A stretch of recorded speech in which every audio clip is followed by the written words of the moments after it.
Sorry for the delay, but thank you for joining me for Conversations with Taz. Baby, we got a lot to get into, a lot to dig into tonight. Uh, sorry. Whew.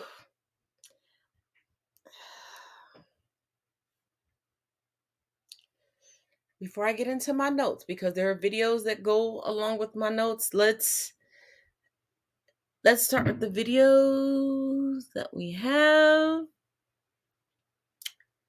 Let's start here. See you in 2 and 2. Look who's lost. Bitch, ain't nobody got time for you today. I'm out here delivering packages on time, bitch. And charging people too much money to do it, bitch. Well, it costs a little more when shit is done right, bitch. You know what, bitch? Let me guess, you gonna deliver a comeback within 12 to 14 business days. Y'all trying to learn how to deliver packages correctly? Bitch, you be out here delivering the wrong shit. I mean, at least they getting something from me, bitch. Guys, I don't understand why we have to fight. Bitch, I forgot that you even exist. For real, bitch, nobody uses DHL. Might as well get your shit from the post office. Hello there. Hello, Newman. Bitch, y'all out here only delivering half of the mail. One day you will all be exposed as the failures and crooks that you are. Why you always sound like you in Hamlet or something? Ain't it time for your 3-hour break? Actually, yeah, it is. Ta-ta, puny insects. Bow, bow, bow, bow, bow, bow, bow. Bitch, just stop.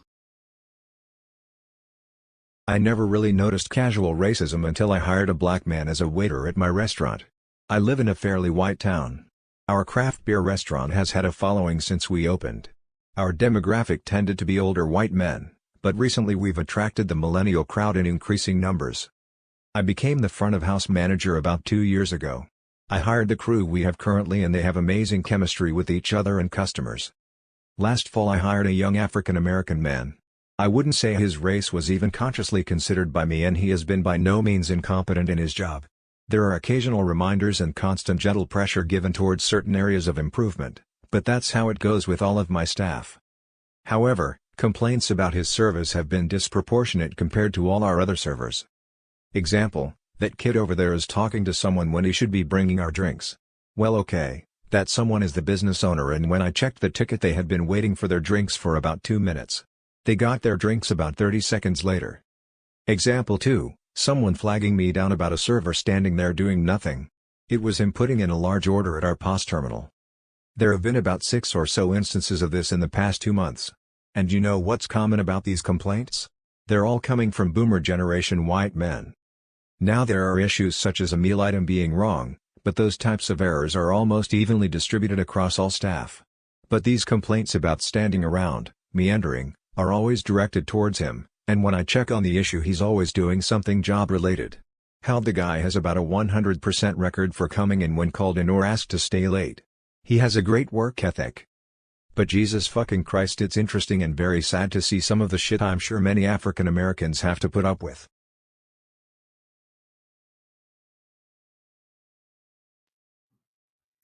Many, dear heart, all of us. Here's the thing. We started becoming deemed lazy when our work was no longer free, when we could take credit for our inventions. Jim Beam, Jack Daniels, KFC. Ring a bell? We became lazy no matter how hard we work because we are raised that we have to work 3 to 4 times harder than anybody else to get the bare minimum.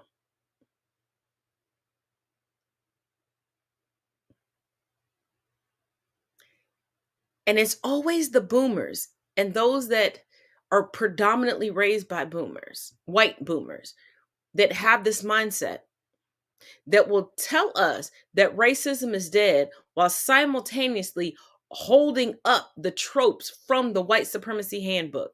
How ironic. Isn't it ironic?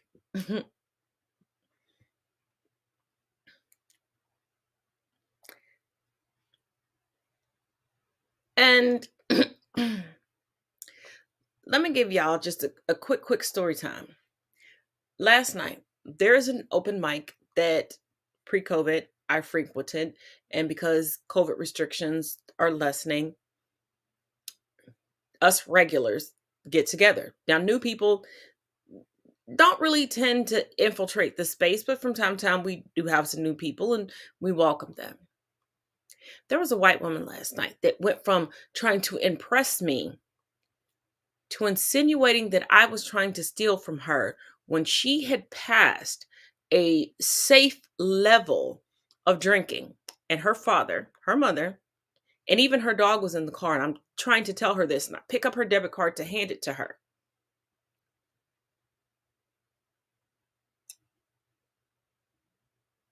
Y'all already know. Y'all already know the rhetoric that she spewed towards me. Fortunately for me, the whole place was on my side. And they were shocked. They were shocked because most of the people there don't experience this. They're like, oh, she's a cool, upstanding person. She's been here. She sings with the band.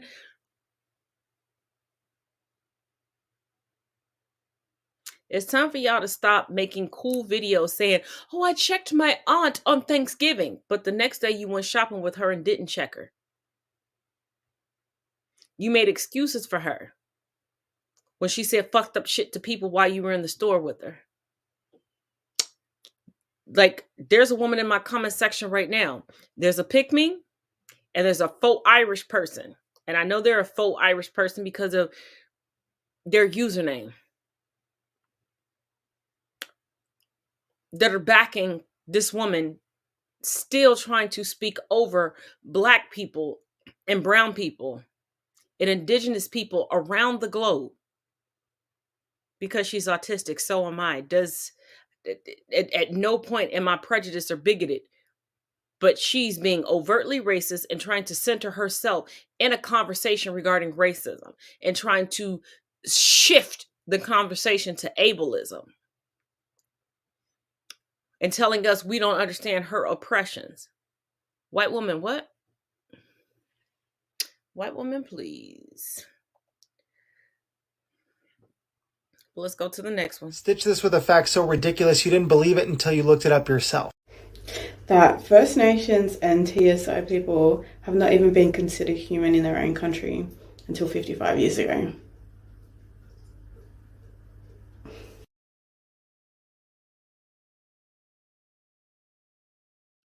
And this goes hand in hand to the conversation that I started with the previous video.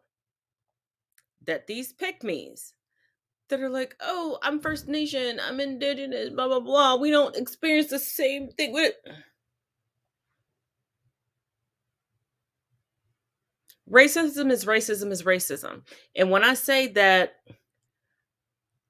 Irish indigenous pagan or Irish pagan indigenous, I can't remember what the name was on TikTok, but if you go to my profile, you'll see this person losing their mind in my comments, trying to move the goalpost and rebrand the definition of race.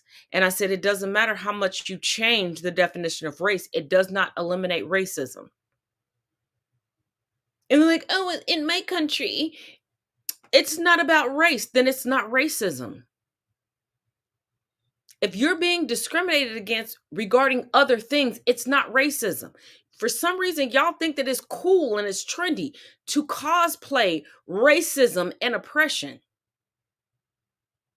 When you're actually on the receiving end of it, there's nothing trendy. There's nothing like, stop.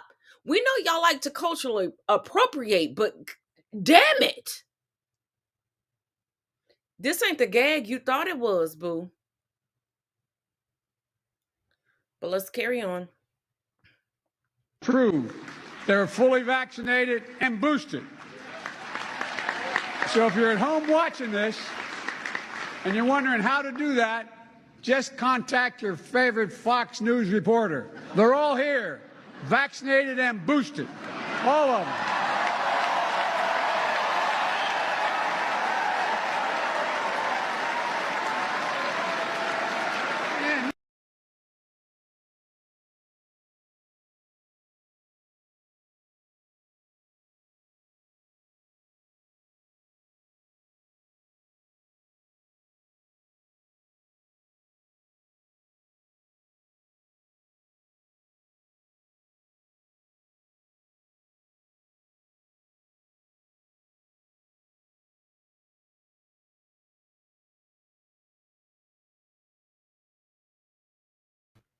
This is why they're blonde-haired, blue-eyed women that are auditioning on TikTok, on Twitter, on Instagram to be added to the Fox News roster.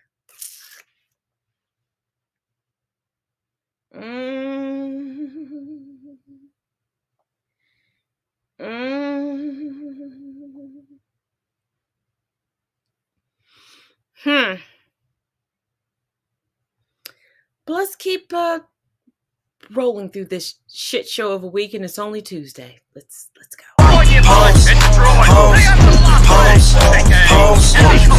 Actually, hold on. Sorry, wrong. Well, White House Correspondents' Dinner has just wrapped. And I had initially thought that I would make a TikTok tonight telling you about all the funny jokes we heard and inspiring speeches, even maybe some of the cool celebrities that were there, or even that the dinner was like pretty good. And yes, they did serve ice cream. But the thing I think is most important to talk about tonight is the establishment of a new prize for journalists. The White House Correspondents Association has created the Dunnigan Payne Prize, which is a Lifetime Achievement Award, and it's named for Alice Dunnigan and Ethel Payne, the first two Black women to be White House correspondents. So for the first year, they won their own prize, and it was awarded posthumously. Being a journalist is a really important job. Telling the truth matters, and being recognized for your work matters. So that's the TikTok. Tomorrow morning, I'll post all of the pictures.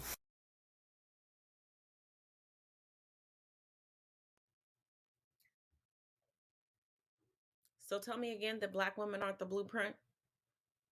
Tell me again that Black women aren't the blueprint. I'll wait. And before I move on to the next video, those of you all following the Johnny Depp, Amber Heard, Miss Turdy Turd trial, never in my life did I think that I would see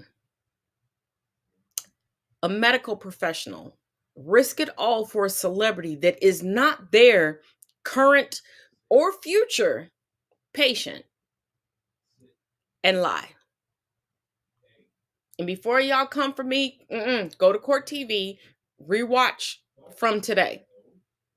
She admitted she talked to the previous therapist.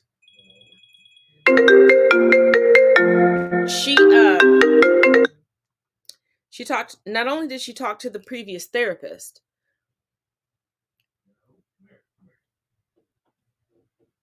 she proved unprofessional herself on the stand.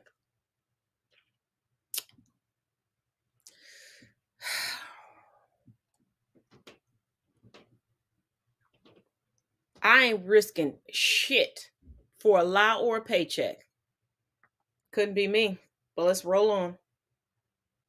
Things in my psych ward room that just make sense. Locks on the window. I seriously don't understand how we've gotten to a point where when people are wanting to unalive themselves, that what becomes the most viable option is sending them to a psychiatric prison.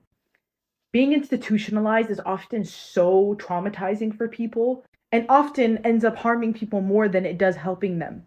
When I say that I'm an abolitionist therapist, I mean we need to abolish psychiatric institutions. We need to implement a system that is actually sustainable. We need to start thinking about suicide prevention through the form of stable housing, adequate access to healthcare, anti-capitalist mental health. We need community care. We need abolitionist intervention, because this shit cannot be an option for everyone.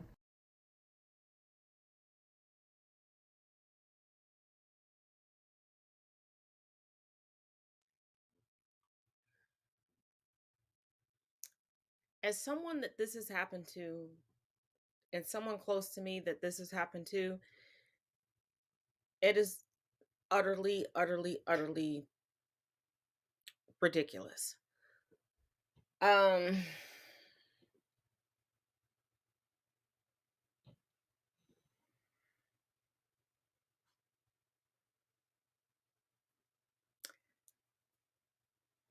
My apologies. I'm going to have to cut tonight's show short. One of my children needs my assistance, so that's where I'm going to have to go. But the audio broadcast will come within the next 30 to 45 minutes. Thank you. Each one teach one, each one reach one. Till next time.